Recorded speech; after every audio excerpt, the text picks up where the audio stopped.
Trigger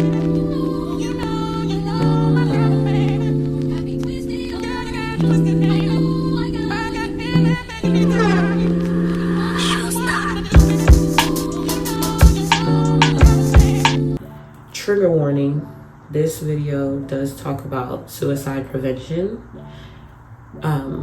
as well as suicide awareness. This is me sharing my story. So if that is something that you are sensitive about, I just wanted to start the video off by saying that this is a heavier topic that I am talking about today.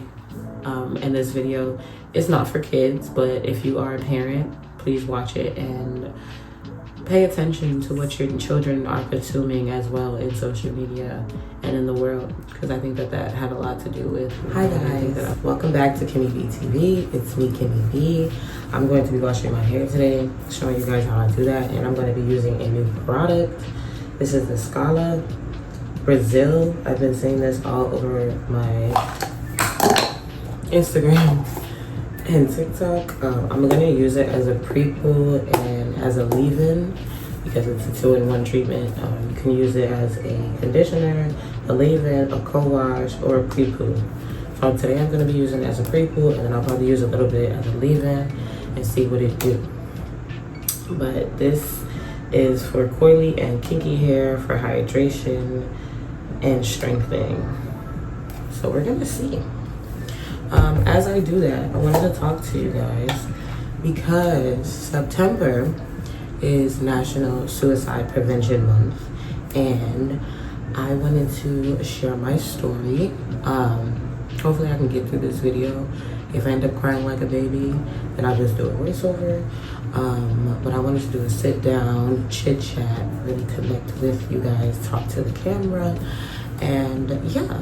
So September, the month of September, is National Suicide Prevention Month, and as someone who is a survivor of suicide, I thought it would be a good time to just talk to you guys, tell my story. I've been wanting to make this video for a while, but life, things have gotten in the way, and I wasn't ready, and I'm ready now because honestly, as somebody who has attempted to take their own life,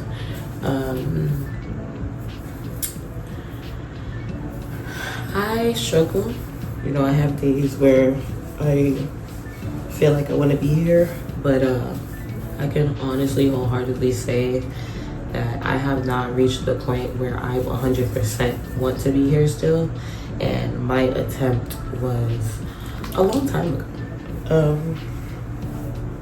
So yeah, I guess I'll just jump in and then tell you the reason why I wanted to record this video. If you don't know, I suffer from severe anxiety and depression, and I have for a while.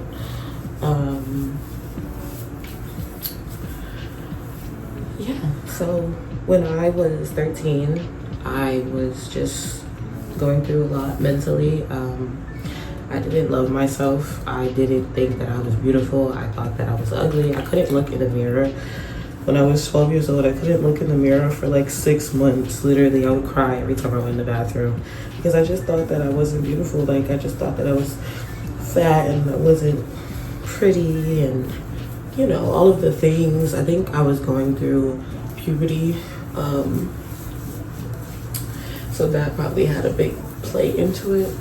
My emotions were just all over the place, and I was just struggling,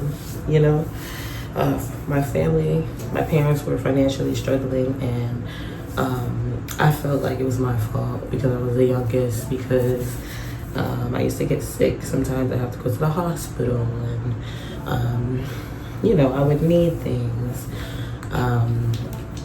Whatever. So I kind of blamed myself for my parents' financial struggles, which, as a kid is insane. I learned that it really wasn't my fault. One, I'm a kid. I didn't ask to be here.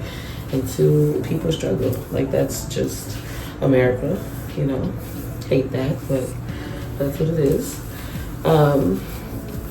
So yeah, so then Oh yeah, disclaimer, this is not for like pity. I don't need you guys to feel bad for me. This is for me to bring awareness to, you know, suicide and how the people around you could help you and unfortunately contribute to those things without even knowing it. You know what I mean?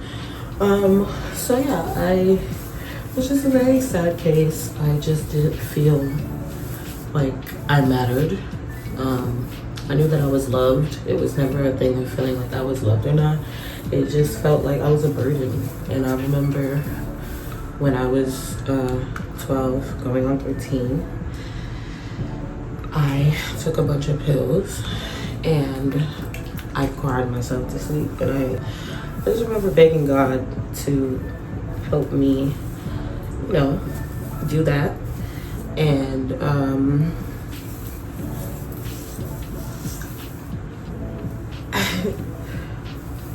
I was in so much pain. I cried myself to sleep every night for 2 years. And at that point, I just didn't want to feel it anymore. You know, I wanted to be free of that feeling. I wanted to feel better, feel something, feel different. I also didn't have any friends at the time because I was being homeschooled. So I just had my brothers, which I love them, but you know, I was annoying and I was young and they didn't really understand what I was really going through. So, and I wasn't really vocal about it either. I was trying to hide it. I was really good when I was younger at like being sad and like putting a smile on my face and nobody knowing. It was only until after that I stopped being able to hide it. So yeah, I made it my attempt. I thought it would work. I took like 12 pills, but God had other plans for me. Honestly, I've only ever told one person about this, my best friend, Sapphire. But I remember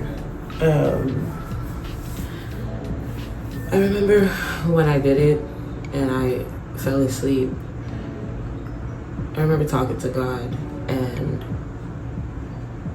they asked me, like, God and all of my angels, my guardians, they asked me, like, do you want to go or do you want to stay? Because you have such a long life to live. You have so much to do here, you know? It was like I was laying in God's arms almost, and it was like a council meeting. It's crazy. I still remember this, and I remember it very vividly. Like, I know it's real. I know it happened. So yeah, please be respectful in my comments. But I just remember, like, I was laying. It was almost like a council meeting. Like, that's how I can say. Like, my spirit was talking to them, but my body was laying. And God was like, he gave me a glimpse of what my life was going to be and told me, like, you have to make a choice. You have to decide if you want to be here on earth, you want to stay alive, or if you want to stay here in the spirit realm with your angels and your guides and, you know, try it again later. And I said I wanted to stay. And then I woke up and I just remember waking up and it was dark. And I went in the living room. So my second oldest brother, my mom, and my dad were in the living room watching a movie. And I just like went out the room and I went to the living room and they were like, are you okay? Are you feeling better? You've been asleep for damn near like a whole day. I slept for like, I think my dad said like I was asleep for like 16 hours.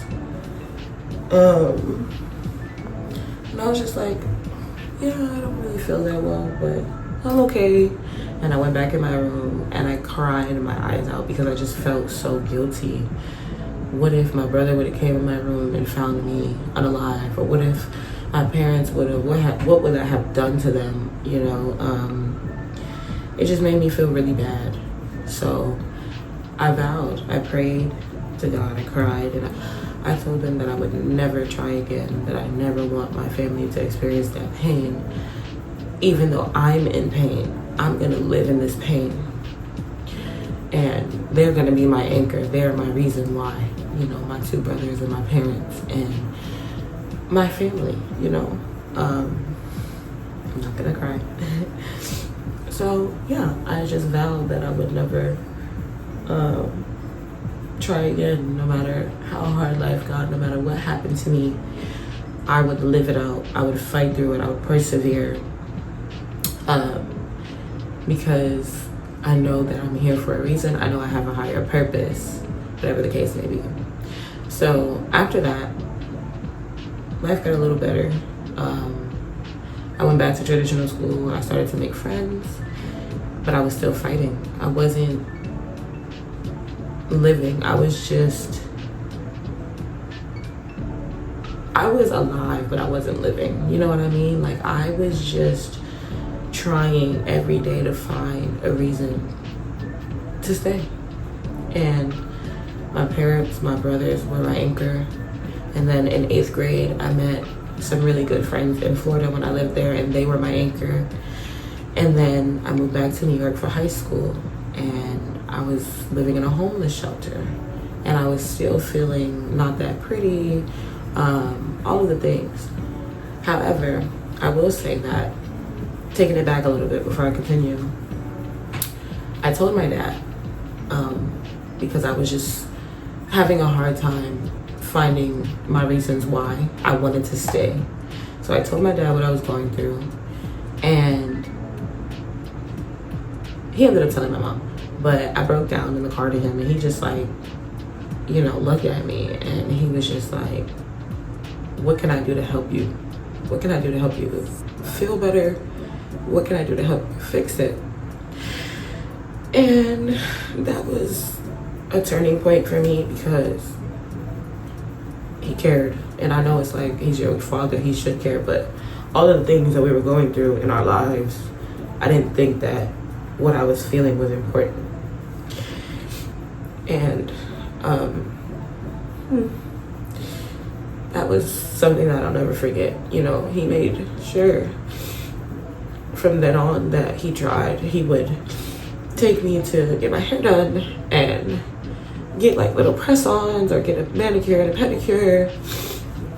And he tried to teach me to pour into myself. He taught me self-care from young, from 14 years old, from 13, because he wanted me to want to be here. He wanted me to love myself, and to see myself the way he saw me.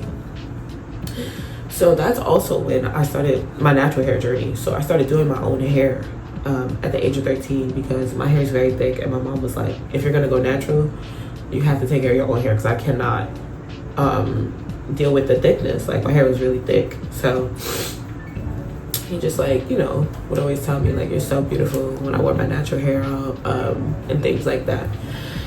So fast forward to moving to New York. We were going through homelessness. I was a freshman in high school. Kids at high school can be cruel. I was still trying to find myself. I was a shell of a person. I did not really want to be here, but I was here, so I was trying. I remember when I was in high school, I was very sad my freshman year. Honestly, I was going through depression, self-hatred, and homelessness at 14, going on 15 years old, and that's a lot,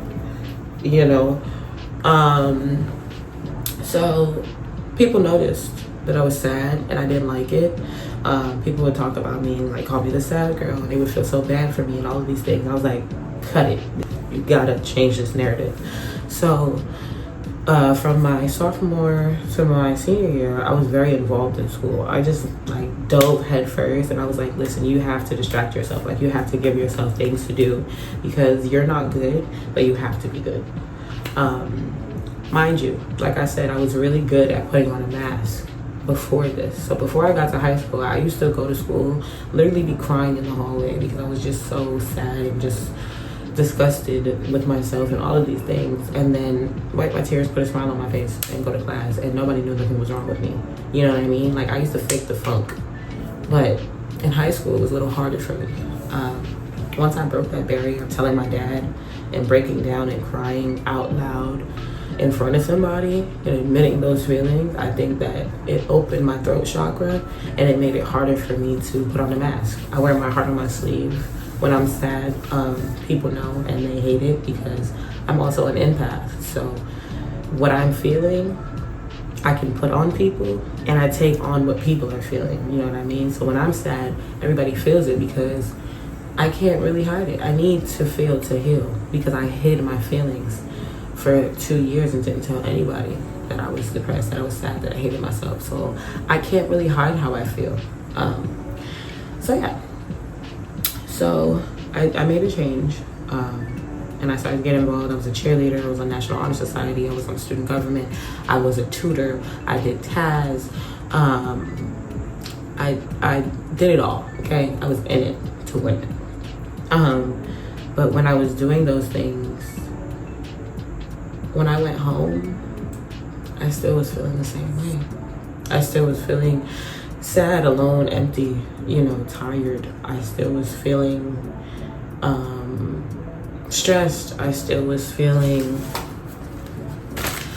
a multitude of things.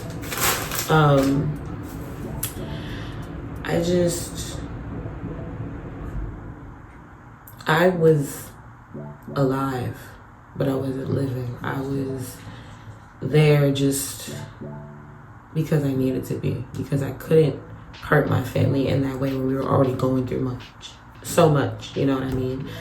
So I started to make friends. I met my best friend freshman year. Found out we were birthday twins, that we were locked in since then.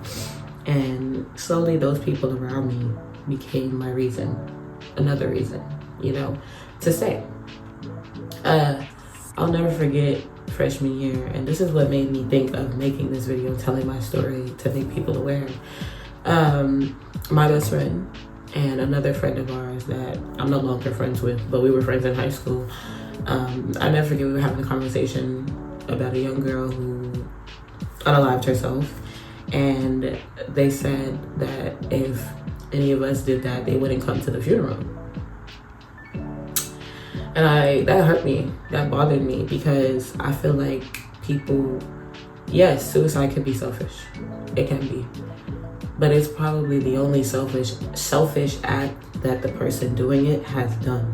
You know what I mean? The pain you have to feel to not want to be here anymore and to act on that is a pain I don't wish on anybody. You just want to be free of it. You just want to not feel it anymore, and you don't think that anybody can help you. You don't think anybody understands. So when they were sitting here having this conversation about something that they had never been through at the time, that shit cut me deep. And I just looked at them and I'm just like, so if I did that to myself, you wouldn't come to my funeral? And they were like, no. And I was just like, wow, like, that's such a terrible thing to say. Like, that's such a hurtful thing to say. And I don't think they understood in the moment why I was so upset, because it was visible. Like, we had a debate about it. But it's like, I'm on the verge. Like, they didn't know it, but I'm not good and I'm not okay and I don't want to be here. And y'all hearing y'all say that makes it worse. Like, y'all don't understand that it's not me being selfish, it's just painful. And sometimes you just want the pain to stop. You know what I mean? So I think people around depressed people, suicidal people, you guys just need to be more aware of the things that you say, especially with something that you don't know anything about. Life is hard, everybody goes through stuff, but when you go through mental health battles and warfare and sickness, and you have other things going on in your life that add to that, the piles just get heavy. And if you don't have a support system to help bring you out of that, and people are just sucking the life out of you and just relying on you and taking and never giving back, and then wonder why. You know what I mean? I just think people need to be more aware of what they say and what they can do for those people, because there isn't a lot that you can say to convince somebody to stay when they're in that state of mind, but there are things you can do to remind them of what they have, to ground them, to make them feel that they're on the right track in their lives, that everything will be okay, even though it's not right now. And I think a lot of people struggle with allowing people to feel. They always want to fix. And it's just like, sometimes you can't fix somebody that's going through a mental health battle. You just have to let them know that they have a support system, that they are loved, that they are not alone, and that you will be there whenever, even though you don't understand, even though you have never dealt with it, even though you wouldn't, do it to yourself. What is good for you doesn't have to be good for me, and vice versa. But, I think supporting people instead of condemning them or scaring them that they're going to go to hell, like, all of those things are not helpful when somebody doesn't want to be here anymore. So yeah, that conversation really bothered me, and I just noted it, like, wow, like, and it's crazy because at the time I was like, damn, they're not going to come to my funeral, because in my head I was still going to commit the act again, you know what I mean? Because I wasn't happy. I didn't want to be here. I was forcing myself because of my family and my newfound friends, and I had to be here for them. I had to be a light in their life. I had to make them feel better. That's what my purpose is. My purpose is, even though I don't feel good, even though I'm not happy, even though I don't want to be here, I have so many people in my life that need me, so I'm gonna stay alive. And that in itself is such a painful process, because it's like, I don't want to be here for me. I'm here for y'all. And that's how I became the glue in a lot of my relationships and friendships, even in my family. Making myself that connecting point, helping people, being a mediator, all of the things, seeing the best in people. And I think it's a blessing and a curse. I think that was 6-7 years ago, and 2013 was 12 years ago. So it's an ongoing battle. I struggle daily with it. I still have days where I don't want to be here. And I don't want to cry. I'm praying for the day that I want to be here 125,000%. I'm like 80%, but that 20%, sometimes I just wish I didn't have to, be strong. I'm tired all the time, and life has gotten better. Some of the things that God showed me about my life, I have experienced, and I have to be grateful for, and I am so grateful for. I have so many things to be grateful for, and I remind myself of those things when I have moments where I don't want to be here. But it kind of never leaves you. That pain and that core feeling, you have to work on it, and it's a lot of work, and it's hard work. I say all of this to say, be aware of the way you treat your friends, your family, and yourself. The things that you tell yourself, the things that you say around them that you may think are funny or like about other people, and you don't know that they're going through those things. It's so important. I think people don't realize the power that they hold and that their tongues hold. Your opinion matters to a lot more people than you think, and just be aware of the things that you're putting out there in general, but especially when it comes to mental health, when it comes to suicide prevention, when it comes to any of those things, because it is hard out here. Life is already hard. We are living in some of the craziest times economically, politically, and nobody needs extra hardship. You know, we need love, we need gentleness, we need community. And to anybody who is dealing with these feelings, who doesn't want to be here, who has tried, survived an attempt, or who has lost somebody to suicide, my heart is with you. My prayers go out to you and your family. And I just want you to remember that they loved you so much. The people that left, they just were in so much pain. And you just have to remember the amount of pain that they had to have been in. They had to set themselves free. They didn't want you to continue to be sad for them, worry about them, stress about them. And they just couldn't find their anchors. I'm so grateful for my village. I'm so grateful for my anchors. But even that bears a pain and a exhaustion that I wouldn't wish on anybody. It takes a strong person to stay alive for everybody else and not for themselves. And that's exactly what I did. But every day I am getting better, and I think every day I'm finding more reasons to stay, and I'm actively working on it.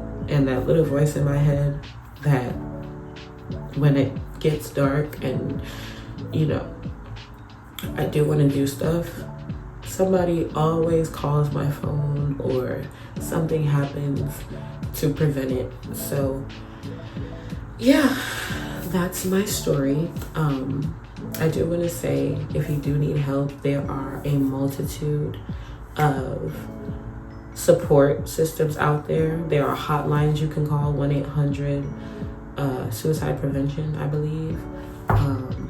I will get the correct names and numbers and all of the things and put them in the description box. But yeah, I just wanted to tell you guys my story and to remind you to be loving, to be a light in this dark world, you know, to protect yourself, handle yourself gently, pray your works. I'm a spiritual person. I do not practice religion. I don't believe in practice religion. I do believe in God. I do pray. I believe in, you know, my angels, my guardians. I just don't attach myself to any religion, but if you do, no judgment. Pray to whoever or whatever it is you believe in, and just have faith. You know, it takes time, it takes strength, and be gentle with yourself. Give yourself grace. That's all I have to say. I probably rambled a lot. I'm gonna edit this and try to figure it out. I'm gonna finish washing my hair. I'll probably show you guys my wash day routine in depth in another video. But yeah, I like this pre-poo. So far, so good. I'm rambling now, so I'm gonna get off, but if nobody told you they loved you today, I do. Thank you guys so much for watching, and yeah, I don't have anything else to say, but I hope you guys enjoyed this video, and remember, I'm praying for you. I pray for the entire world every single day that I wake up. I have since I was a kid. So, like I said, if nobody told you they love you today, I do, and I hope you have a good day.